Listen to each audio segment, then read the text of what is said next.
Hello everyone, Killer Nacho here, and today's question of the day is, what was your favorite Pokemon generation? Mine was the second generation, which was Gold, Silver, and Crystal, and I just liked it just because there was so much to do, 2 worlds to explore, and 16 badges, just so much to do. So my question is, what's yours? In this skit, Reese and Trent visit Generation 1, so let's watch.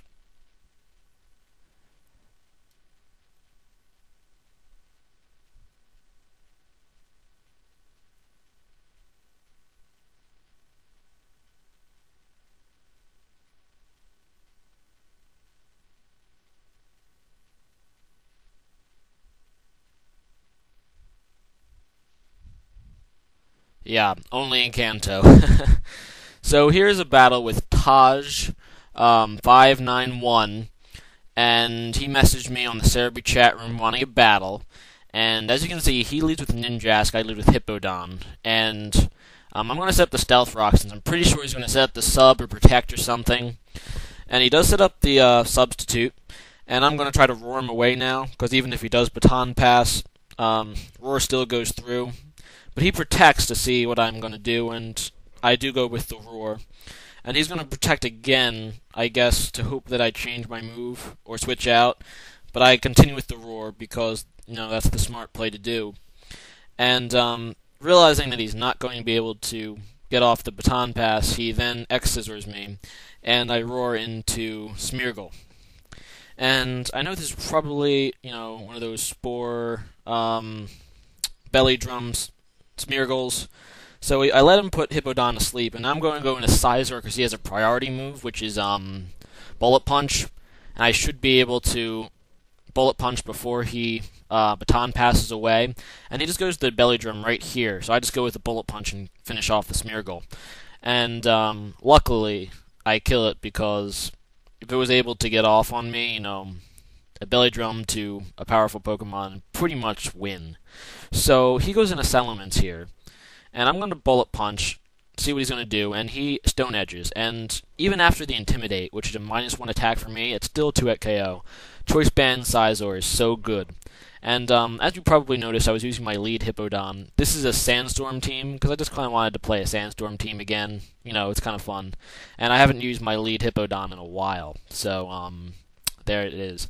And now he goes into Gyarados and intimidates me again, so now my attack is pretty much non-existent, so I have to give him the free Dragon Dance by switching in a Swampert. Now I'm going to Roar here, hoping that he doesn't have Taunt, but in fact he does have Taunt. And now Swampert makes a move, and what I'm going to do is going to try to Waterfall. Like, I know that's not going to do a whole lot of damage, but if I can get him low enough so Bullet Punch can finish him off, that's pretty much my best hope at this point. So as you can see, I go with the Waterfall.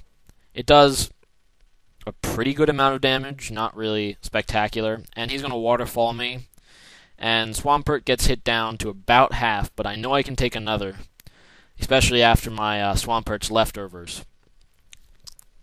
So I'm going to stay in and continue to Waterfall again, and he Waterfalls, and I Waterfall, and just one big Waterfall here. So, as you can see, I'm not going to survive another one, but I'm thinking Bullet Punch can finish off the Gyarados now, so Swampert did his job.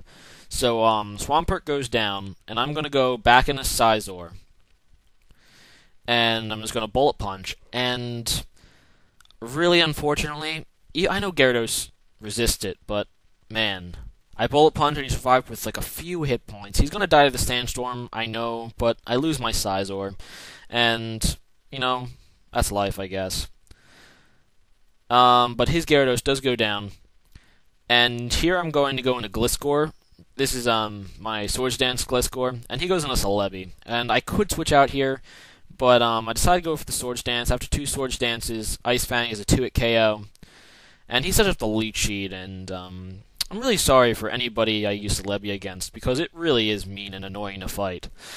But this is pretty much my Serebii. Actually, it's a little different. He doesn't have the Calm Mind on this Serebii, and instead he has Grass Knot, so that's kind of interesting. So I might get killed here, but I decided to go for the Ice Fang just to get damage on it, and he Psychics me, and Gliscor is going to die to the Leech Seed. So I kind of lost it for nothing. I probably should have switched out, but now it's my turn to wall him with a mean, annoying Pokemon. So I go into Cradily, and he recovers, and, that's whatever.